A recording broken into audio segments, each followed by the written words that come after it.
ವೀಕ್ಷಕರಿಗೆಲ್ಲ ನನ್ನ ವಂದನೆಗಳು. ನಾನು ಯಕ್ಷ ಕುವರಿ ಕಾಂಚಿಕಾ ಭಟ್ ಮಾಡುವಂತಹ ನಮಸ್ಕಾರ. ನನ್ನ ಚಾನೆಲ್ಗೆ ಸ್ವಾಗತ. ಯಕ್ಷಕಾಣಿಕಾ ಚಾನೆಲ್ಗೆ ಇದೇ ಮೊದಲನೇ ಸಾರಿ ಬರ್ತಾ ಇದ್ದೀರಾ ಅಂದ್ರೆ ದಯವಿಟ್ಟು ನನ್ನ ಚಾನೆಲ್ನ ಸಬ್ಸ್ಕ್ರೈಬ್ ಮಾಡ್ಕೊಳ್ಳಿ, ಬೆಲ್ ಬಟನ್ ಕ್ಲಿಕ್ ಮಾಡಿ, ಆಲ್ ಅಂತ ಮಾಡ್ಲಿಕ್ಕೆ ದಯವಿಟ್ಟು ಮರಿಬೇಡಿ. ಹಾಗೂ ಫೇಸ್ಬುಕ್ ಅಲ್ಲಿ ನಂದು ಯಕ್ಷಕಾಣಿಕಾ ಅಂತ ಪೇಜ್ ಇದೆ, ಅದನ್ನು ಕೂಡ ಫಾಲೋ ಮಾಡಬಹುದು. ಅಲ್ಲೂ ಸಹ ನನ್ನ ವಿಡಿಯೋ ಲಿಂಕ್ಗಳು ಎಲ್ಲ ಸಿಗುತ್ತೆ ನಿಮ್ಗೆ, ಅಲ್ಲೂ ಸಹ ನೋಡಬಹುದು. ಇವತ್ತು ನಾನು ಮಾತಾಡ್ಲಿಕ್ಕೆ ಬಂದಂತಹ ಪ್ರಮುಖವಾದ ಅಂಶ ಅಂದ್ರೆ ಯಕ್ಷಗಾನದಲ್ಲಿ ಪ್ರಮುಖವಾದ ಅಂಶ ಅದು ಯಕ್ಷಗಾನದ ಕೆಲವು ನಿಯಮಾವಳಿಗಳು, ಕಟ್ಟುಪಾಡುಗಳು ಅಥವಾ ಮುಂಚಿಂದನೂ ನಡೆದುಕೊಂಡು ಬಂದಂತಹ ಪದ್ಧತಿಗಳು. ಇದನ್ನ ನಾನು ಅಂದ್ರೆ ಒಂದೇ ವಿಡಿಯೋದಲ್ಲಿ ಹೇಳಲಿಕ್ಕೆ ಕಷ್ಟ ಆಗ್ತದೆ, ಹಾಗಾಗಿ ಭಾಗವಾಗಿ ನಾನು ಹೇಳ್ತಾ ಹೋಗ್ತೇನೆ ನಿಮ್ಗೆ.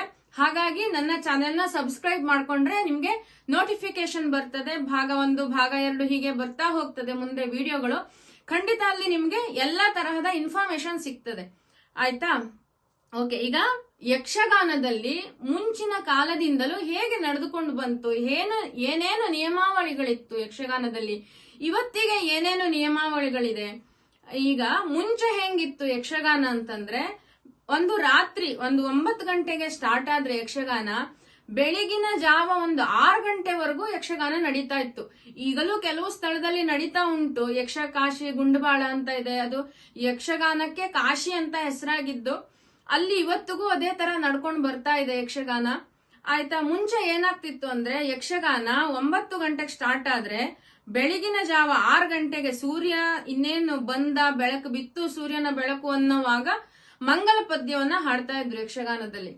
ಈಗ ಏನಾಗಿದೆ, ಕಾಲಮಿತಿ ಪ್ರಯೋಗ ಅಂದ್ರೆ ಜನರಿಗೆ ಟೈಮ್ ಇರುವುದಿಲ್ಲ ಅಥವಾ ನೋಡುವಂತಹ ತಾಳ್ಮೆ ಇರುವುದಿಲ್ಲ.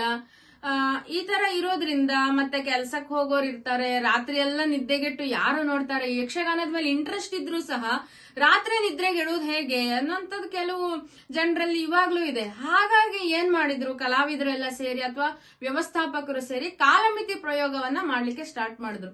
ಅಂದ್ರೆ 1 ಅವರ್ 2 ಅವರ್ ಮ್ಯಾಕ್ಸಿಮಮ್ 3 ಅವರ್ ಒಳಗಡೆ ಯಕ್ಷಗಾನ ಮುಗ್ದು ಹೋಗುತ್ತೆ.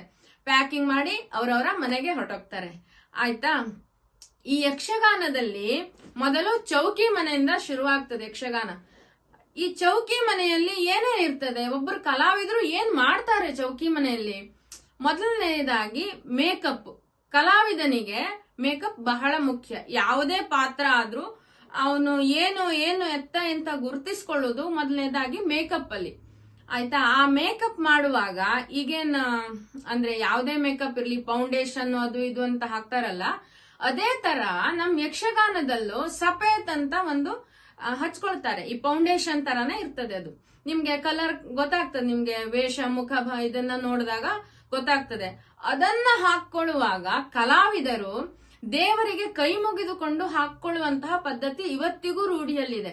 ಯಾಕಂದ್ರೆ ಈಗ ಒಂದು ವೇಷವನ್ನ ಶುರು ಮಾಡುವಾಗ ದೇವರು ನಮಗೆ ಅನುಗ್ರಹಿಸಲಿ, ನಮಗ್ ಒಳ್ಳೇದ್ ಮಾಡಲಿ, ನಮ್ಮ ಈಗ ಏನು ಸ್ಟೇಜ್ ಮೇಲೆ ಮಾಡ್ತೀವಲ್ಲ ಅದು ಒಳ್ಳೆ ರೀತಿಯಲ್ಲಿ ಬರಲಿ ಅಂತ ದೇವರನ್ನ ಪ್ರಾರ್ಥನೆ ಮಾಡಿ ಆ ಮೇಕಪ್ ಅನ್ನ ಹಾಕೊಳ್ಳುವಂತಹ ಪದ್ಧತಿ ಇವತ್ತಿಗೂ ರೂಢಿಯಲ್ಲಿದೆ, ಆಯ್ತಾ? ಇನ್ನೂ ಮುಂದುವರಿದು ಮೇಕಪ್ ಎಲ್ಲ ಮುಗೀತು ಅಂತ ಆದ್ಮೇಲೆ ಇನ್ನೂ ಮುಂದುವರಿದು ಹೇಳುವಂತಹದ್ದು ಗೆಜ್ಜೆ ಪೂಜೆ. ಈ ಗೆಜ್ಜೆ ಪೂಜೆಯನ್ನ ಮುಂದಿನ ಭಾಗದಲ್ಲಿ ತಿಳಿಸ್ಕೊಡ್ತೇನೆ, ಹೇಗೆ ಪೂಜೆ ಆಗ್ತದೆ, ಏನೇನ್ ಮಾಡ್ತಾರೆ ಅಂತೆಲ್ಲ. ನನ್ನ ಯಕ್ಷಕಾಣಿಕಾ ಚಾನೆಲ್ ಅನ್ನ ಸಬ್ಸ್ಕ್ರೈಬ್ ಮಾಡ್ಕೊಳ್ಳಿ. ಈ ಯಕ್ಷಕಾಣಿಕಾ ಚಾನೆಲ್ ಮೂಲಕ ನಾವು ಯಕ್ಷಗಾನ ತರಬೇತಿ ಕೇಂದ್ರವನ್ನ ಪ್ರಾರಂಭಿಸ್ತಾ ಇದ್ದೇವೆ ಬೆಂಗಳೂರಿನ ನೆಲಮಂಗಲದಲ್ಲಿ. ಯಾರ್ಯಾರಿಗೆ ಇಂಟ್ರೆಸ್ಟ್ ಇದೆ ಬಂದು ನನ್ನ ಜಾಯಿನ್ ಆಗಬಹುದು. ನನ್ನ ಫೋನ್ ನಂಬರ್ ನಿಮ್ಗೆ ಸ್ಕ್ರೀನ್ ಅಲ್ಲಿ ಸಿಗ್ತದೆ. ಆ ಫೋನ್ ನಂಬರ್ಗೆ ಫೋನ್ ಮಾಡಿದ್ರೆ ಹೇಗೆ ಏನು ಎತ್ತ ಎಲ್ಲ ಇನ್ಫಾರ್ಮೇಶನ್ ನಾನ್ ನಿಮಗೆ ಕೊಡ್ತೇನೆ. ಯಾವುದೇ ವಯಸ್ಸಿನ ಮಿತಿ ಇಲ್ಲ ಯಕ್ಷಗಾನ ಕಲಿಯಲಿಕ್ಕೆ. ಆಸಕ್ತಿ ಇದ್ದವರು ಬಂದು ಖಂಡಿತ ನನ್ನನ್ನ ಜಾಯಿನ್ ಆಗಿ, ಹಾಗೂ ಈ ಯಕ್ಷಗಾನಿಕಾ ಯೂಟ್ಯೂಬ್ ಚಾನೆಲ್ ಅನ್ನ ಪ್ರೋತ್ಸಾಹಿಸಿ, ಹಾಗೂ ಫೇಸ್ಬುಕ್ ಪೇಜ್ ಅಲ್ಲೂ ಕೂಡ ನನ್ನ ಫಾಲೋ ಮಾಡ್ಲಿಕ್ಕೆ ಮರಿಬೇಡಿ. ನಮಸ್ಕಾರ.